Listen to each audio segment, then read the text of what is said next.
단추를 이제 잘못 끼우는 거랑 비슷한 건데요. 이거는 중학교 이제 들어갈 때 하면은 안 좋은 거. 대치동에서 지금 학원 운영하고 있는데 제가 보면은 현명한 부모님들이 계십니다. 그 현명한 부모님들은 이 기본에 충실하세요. 그래서 기본에 충실한 건 뭐냐? 밑 빠진 독에 물 붓기라서 그 효과가 없는 거예요. 겉으로 보기에는 똑같이 하고 있는데 결과가 하늘과 땅 차이인 이유가 이런 겁니다. 공부를 좀 한다 소위 하는 아이들이 뭐 두뇌가 명석한 아이도 있겠지만 그보다 더 많은 게 요거가 잘 돼요. 교육 불평등을 만드는 정보 비대칭 부숴버리겠습니다. 남기정입니다. 백시영입니다. 자, 이제 중간고사가 끝나고 앞으로 진학할 학교에 대해서 고민이 많이 되시는 시점이 왔습니다. 남은 5개월가량의 시간 동안 어떻게 준비를 해야 될지에 대해서 많이 불안함을 느끼는 분들이 많으신데요. 이 점을 해소해드리고자 이번 편을 제작하게 되었습니다. 이게 이제 거꾸로 생각을 할 수가 있어요. 중학교 가니까 좀 어려워지겠다 이렇게 생각을 하는데 실제로 교과서라든가 이런 걸 좀 살펴보면 아이들이 일반적으로 초등학교 때 학원이라든가 아니면 혼자 준비한 것보다 훨씬 더 쉬운 것을 배우게 돼요. 그래서 많이 당황들 하죠. 이게 뭐지? 열심히 공부했더니 중학교 가니까 이게 뭐야? 너무 쉽네. 이런 생각을 하게 됩니다. 근데 여기서는 또 함정이 숨어 있죠.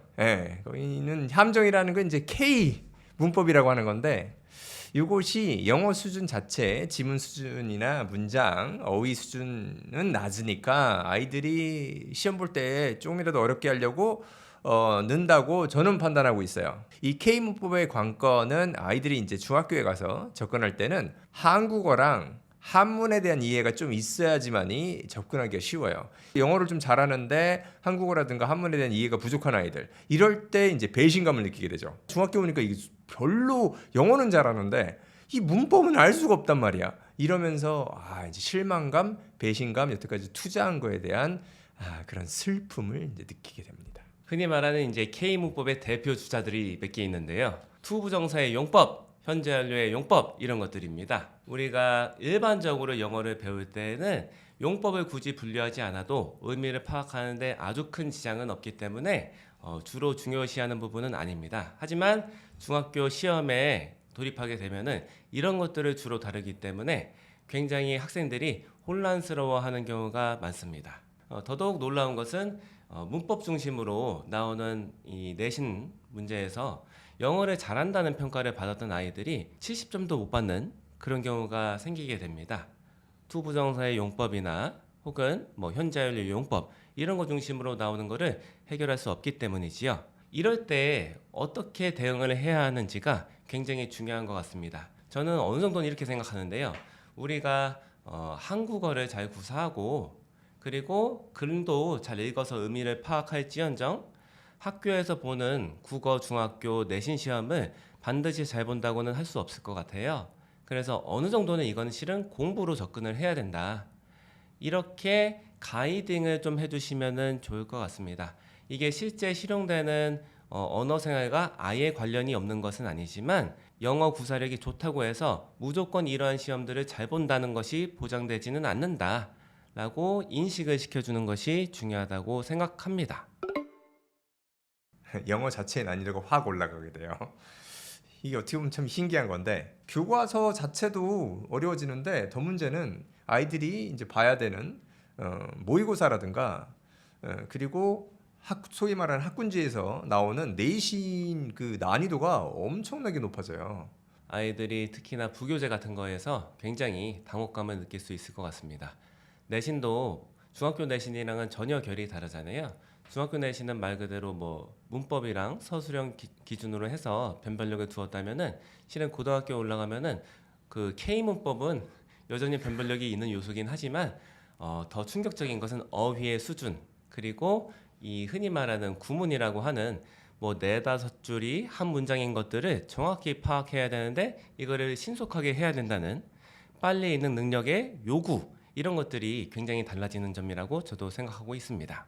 고등학교 가기 전에 대부분의 경우에는 모의고사 정도는 풀어봐요. 고1 모의고사 정도는 풀어보는데 그럴 때에 예를 들어서 한 15분이나 10분 남기고 다 풀어서 한 90점 이상 나오는 학생들이 학군지의 내신 문제를 풀면은 한두 문제를 못 푸는 게 아니라 한쪽을 시간이 모자라서 못 풀러요. 그래서 아이들이 충격을 받는 거죠. 아니 내가 모의고사 봤을 때는 읽는 속도가 빠른 줄 알았는데 아니 내신 문제에서 한쪽을 못 푼다고? 이거는 고등학교에 입학한 후에 그 문제점을 인식하고 나서 역량을 기르려고 하면은 너무 늦어요. 그래서 그 전부터 계속 빠르고 정확하게 글을 읽는 훈련을 해야 한다. 그래서 저기 교육을 제공하는 입장에서는 중학교 이 그 공교육에서 하는 중학교 영어 교육이 참 잘못됐다. 이렇게 생각을 해요. 왜냐하면은 중학교 때 교육에 익숙해지면은 고등학교나 실용적인 실질적인 영어를 잘하기가 어려워요. 그러니까는 이제 중학교에만 성적이 잘 나오니까 난 영어를 잘한다고 잘못된 생각을 갖게 만들기 쉬운 게 중학교 지금 공교육에서 지금 일어나고 있는 중학교 교육이다. 아쉽게도 저는 그렇게 생각을 합니다. 그쵸. 이제 단추를 이제 잘못 끼우는 거랑 비슷한 건데요. 이거는 중학교 이제 들어갈 때 하면은 안 좋은 거. 기초가 없는데, 즉 책을 많이 읽지 않았는데 문법에 도전한다.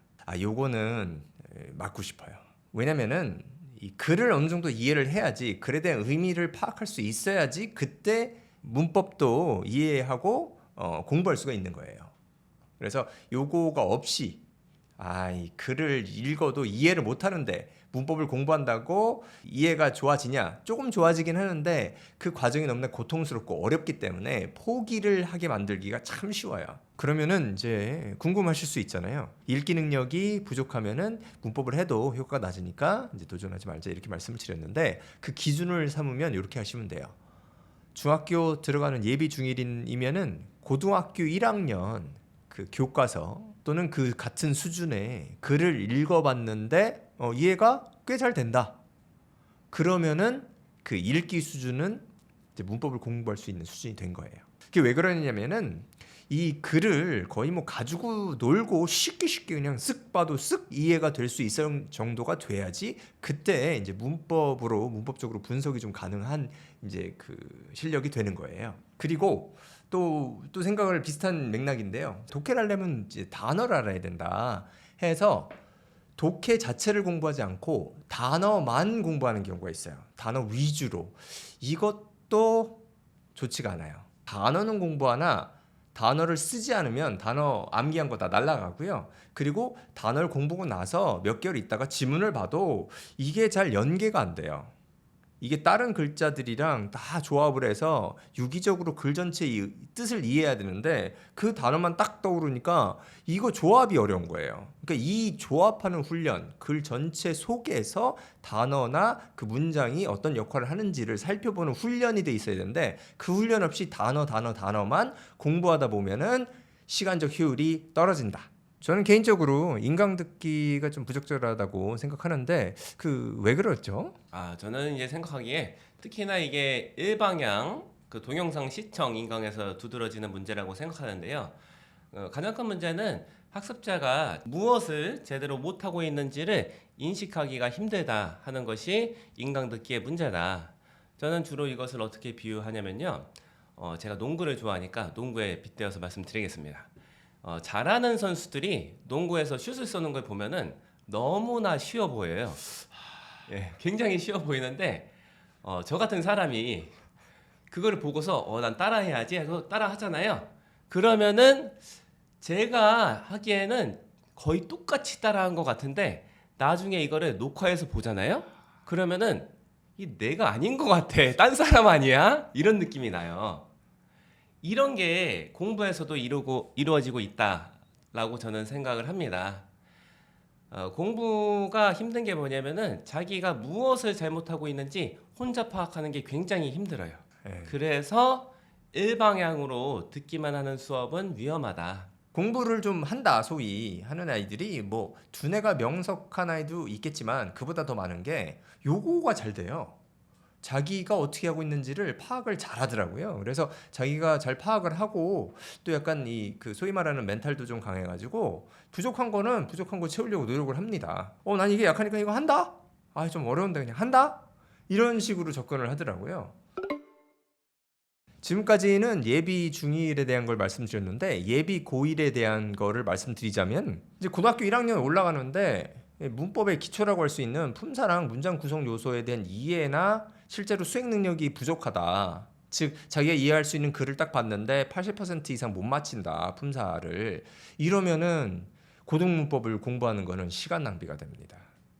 그 5개월 남은 시간, 고등학교 전까지 많은 시간을 투자를 해야 되는 건 이런 학생들은 품사랑 문장 구성 요소에 대한 능력을 키우는 게 시간당 효과가 납니다. 고등학교 올라갈 때도 단어만 공부하는 거, 지문 공부 없이 읽기 공부 없이 하는 거랑 또 인강 피드백 없는 인강 듣는 거는 같은 이유 때문에 추천드리고 싶지 않아요.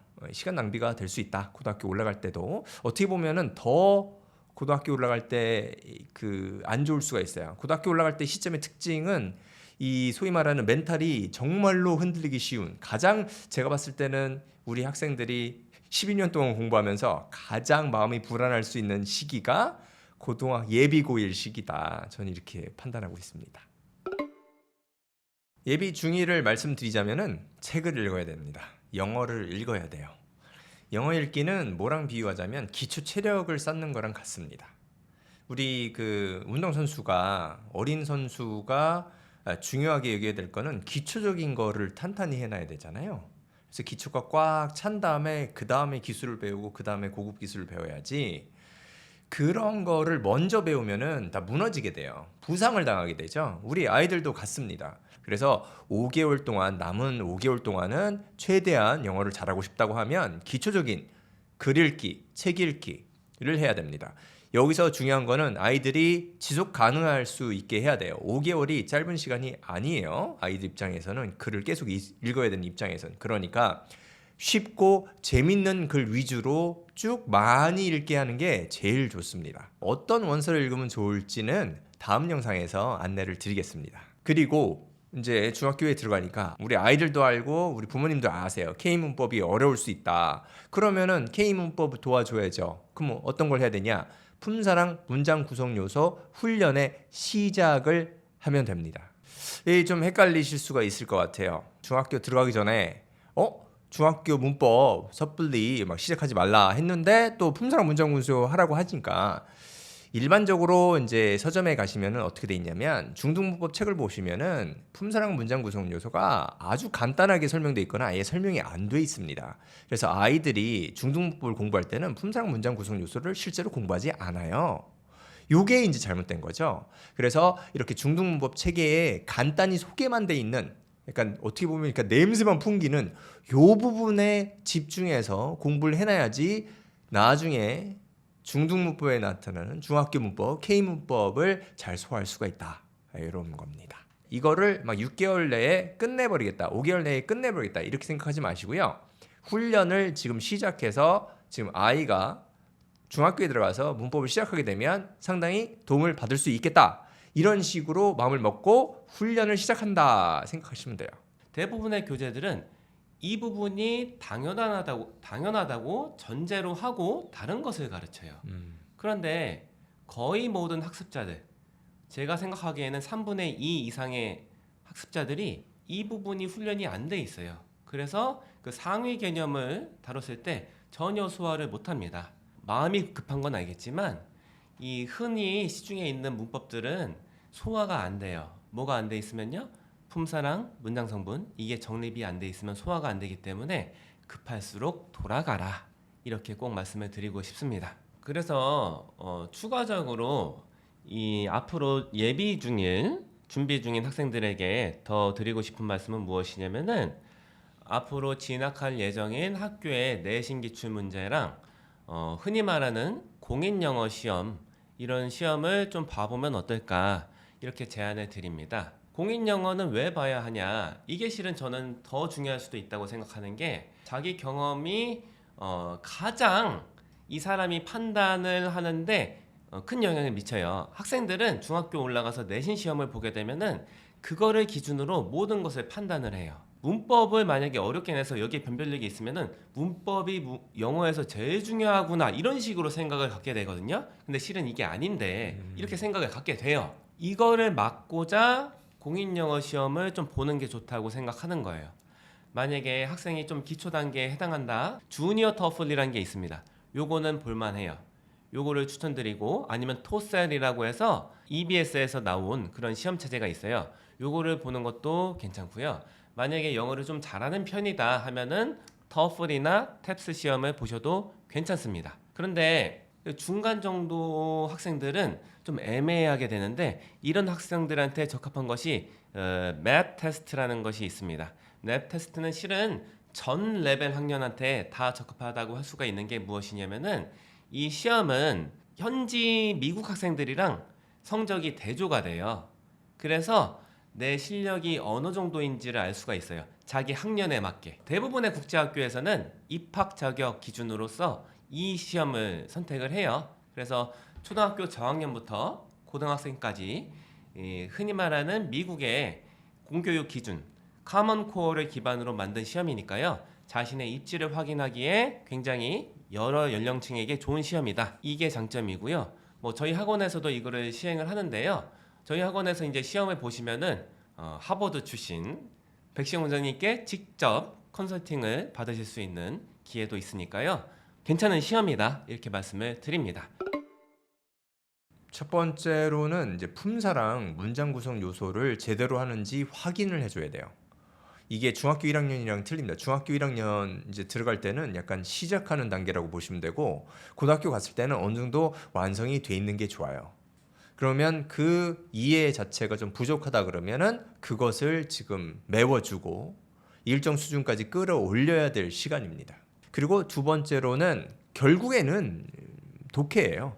즉 글을 읽고 이해하는 능력을 키워야 되니까 여전히 가장 중요한 것 중에 하나는 읽는 양입니다. 그래서 원서를 읽고 모의고사를 풀고 해서 읽는 양을 많이 확보하는 것이 기본이 된다.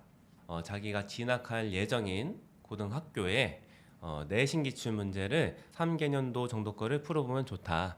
왜 3개년이냐? 출제자가 바뀌기 때문에 이 시험의 성향 같은 게 굉장히 달라져요. 그래서 뭐 예를 들어서 2023년도 거 기출 문제를 보고서 여기 학교는 문법이 50%가 나오네. 그래서 이거에 맞춰서 문법 중심으로 대비를 해야겠다. 이렇게 생각하고 진학을 해서 첫 번째 중간고사에 보면은 문법 문제가 한 개가 나와요. 이게 내신 시험의 특징입니다. 유형이 고정적이지가 않아요. 흔히 뭐 주변에서 자신들의 뭐 예측 같은 거가 적중을 했다 이런 걸 어필하기 위해서 뭐 예를 들어서 희문고 시험은 이렇게 나온다 단언적으로 얘기를 하고 이렇게 준비하면 된다 이렇게 단정적으로 얘기를 하는데 실은 그 학교를 5년 이상 이렇게 진득하게 관찰을 한 직접 체험을 한 저희 같은 사람들은 알아요. 그렇게 준비하면은 망한다. 자 그러면 이렇게 생각할 수 있어요. 아니 내가 이거 배운 적도 없는데 내신 문제 보는 게 무슨 상관이 있냐. 뭐 어떻게 내 실력을 평가할 수 있어. 그 내신 시험은 시험 기간에 공부하고 나서 시험 보는 건데 나는 지금 공부도 안 했는데 봐서 무슨 소용이냐 이렇게 생각할 수가 있는데 제가 통계적인 걸 말씀드리면은 고등학교 시험은 시험 범위가 영향이 없지는 않지만 결정적이진 않아요. 보통 확인을 해보면은 시험 범위가 고등학교는 이제 매년 굉장히 달라지거든요. 교재 자체가 바뀌어요. 그렇기 때문에 기출 문제를 풀었는데 그 전년도의 기출인데 아예 시험 범위가 안 겹치는 경우가 있거든요. 그것도 풀어보기는 해요. 그때 아이들이 보이는 시험 점수가 보통 한 15점 정도 더 낮아지거든요. 이렇게 감안하시고 시험을 봐보시면 좋습니다. 그리고 이제 체감을 하기 위해서 서술형도 채점을 하시는데 평균이 높다 싶으면은 부분 점수 안 줘요. 이런 게 고등학교 시험의 특징이에요. 그렇기 때문에 모의로 시험을 보시고 채점을 하실 때에는 부분 점수가 없다고 가정을 하고 시험을 보셔라. 그리고 무조건 시간을 재고 시험을 푸셔야 된다. 그 많은 경우에 이게 풀다 보면 좀 벅차거든요. 중도 포기를 해요. 실은 중도 포기하면 절대 안 돼요. 아무리 내가 준비가 안 된 것 같이 느껴져도 그거를 끝까지 시험을 맞춰야 돼요. 찍는 것도 감안을 해야 돼요. 그래서 그렇게 해서 나온 점수가 내 점수다. 거기서 나중에 뭐 실전이 되면 한 플러스 15점 정도 나오겠다 생각하고 판단을 하시면 된다. 이렇게 촉도를 드리고요. 모의고사도 풀어보는데 고1, 고2, 고3 거 각각 하나씩은 풀어보시면 되고요. 실제 수능도 풀어보셔야 됩니다. 그러면 어떤 걸 알 수가 있냐? 고1 모의고사랑 실제 수능은 형식은 똑같아요. 문제 개수랑 형식은 똑같지만 난이도가 진짜 하늘과 땅 차이구나, 이거를 알 수가 있어요. 요거를 척도로 삼으셔서 장기적인 학습 계획을 세우시면 좋다, 이렇게 말씀을 드립니다. 대치동에서 지금 학원 운영하고 있는데 제가 보면은 현명한 부모님들이 계십니다. 그래서 그거를 좀 소개시켜 드리고 싶습니다. 그 현명한 아이들 현명한 부모님들은 이 기본에 충실하세요. 그래서 아주 기초적인 것을 아이들이 잘할 수 있는지 그거를 이제 따지고 디테일은 조금 약간 멀리 하시는. 그래서 기본에 충실한 건 뭐냐? 영어 독서입니다. 영어 독서 원서 읽기가 기초가 된다는 걸 아시고 다른 건 안 돼도 그거는 가져간다. 이렇게 마음을 먹고 아이들을 이렇게 인도하시죠. 그러면 아이들 입장에서도 좀 편해요. 여러 가지 복잡하지 않고 그래. 영어는 독서가 돼야지 딴 게 된다고 하시니까 독서해 보자. 이러면은 나중에 실패할 확률이 적고 성공할 확률이 높습니다. 그리고 기본 중에 또 하나는 뭐냐면 생활 습관을 관리를 하세요. 생활 습관은 뭐냐? 수면, 그리고 운동, 그리고 영양도 포함되는 거죠. 아이가 건강하게, 즉 몸도 건강하고 또 많은 이 정신적인 스트레스가 적게 일어날 수 있도록 정신적인 건강도 이렇게 살펴보셔서 아이가 건강한 상태에서 공부에 조금 더 집중할 수 있도록 그거를 이제 확인하고 진행을 하는 걸 봤어요. 현명하다고 느껴지시는 학부모님들은 전체적으로 큰 그림을 갖고서 본인이 지금 현재 아이에게 이렇게 지도하시는 학습 영역이 이 어떤 위치에 있고 이게 어떤 영향을 주는지에 대해서 생각을 하시면서 이거를 지도를 하시거든요. 그런데 이렇지가 않고 피상적으로 드러나는, 현상적으로 드러나는 것만 따라서 하시는 분들은 이 본래 의도를 모르고 그냥 시키시기 때문에 아이들이 겉으로 보기에는 똑같이 하는 것 같은데 결과가 굉장히 다른 경우가 많아요. 예를 들어서 어떤 거냐면은 문법도 실은 중학교에 들어가면은 뭐 겨울방학 때 혹은 여름방학 때 이 문법 특강을 많이 듣습니다. 그런데 만약에 이 학습자가 품사랑 문장 성분이나 뭐 기본적인 문장 구조에 대한 이해가 있는데 핵심 문법 8개 특강을 듣는다, 문법 특강 듣는다, 이거는 효과가 나거든요. 그런데 이거를 큰 그림이 없으신 채로 그냥 따라 하시는 분들은 똑같이 들었을 때 자제분들이 얻어가는 게 거의 없어요. 뭐 품사 문장 성분 기초 안 돼 있고 문장 구조에 대한 기본 이해가 없는데 그냥 이걸 배우잖아요.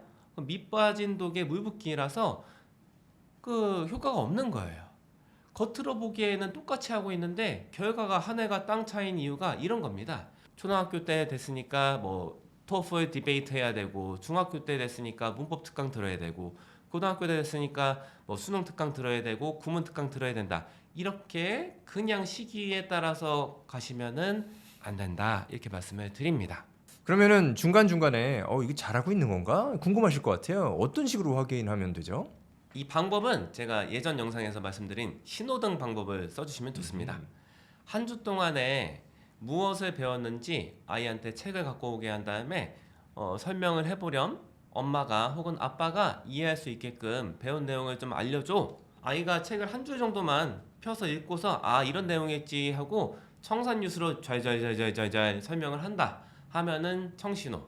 그게 아니라 뭐 유도 질문 같은 거 조금씩 해줬을 때 이게 무슨 내용이야? 주제가 뭐야? 이게 약간은 단답형으로 유도 질문에 대해서 답할 수 있을 정도면은 주황색 신호, 보통의 아이들이 되는 거고요. 책이 없던가, 책이 있어도 어디 있는지 모른다, 혹은 어디를 배웠는지 모른다, 이런 게 적신호, 이렇게 봐주시면 될 것 같아요. 그게 아니라 좀 더 가시적으로 객관적인 거를 원하신다 하시면은 근방의 학원들 레벨 테스트를 받아보시면 됩니다. 그래서 이제 상담해 주시는 분들이 진단을 해 주실 거예요. 한 3군데 받아보시면은 공통점으로 얘기하는 거는 그 정도는 어느 정도 믿을만하다 생각할 수가 있는데, 이것도 실은 약간 경계를 해야 될 것은 무엇이냐면은 신호등 방법에서 정확하게 판단이 힘드신 분들은 아마 이 학원에서 레벨 테스트 받은 다음에 상담을 받으시면은 휘둘리실 거예요. 대부분의 경우에는 불안감을 조장하는 식으로 상담이 들어올 겁니다.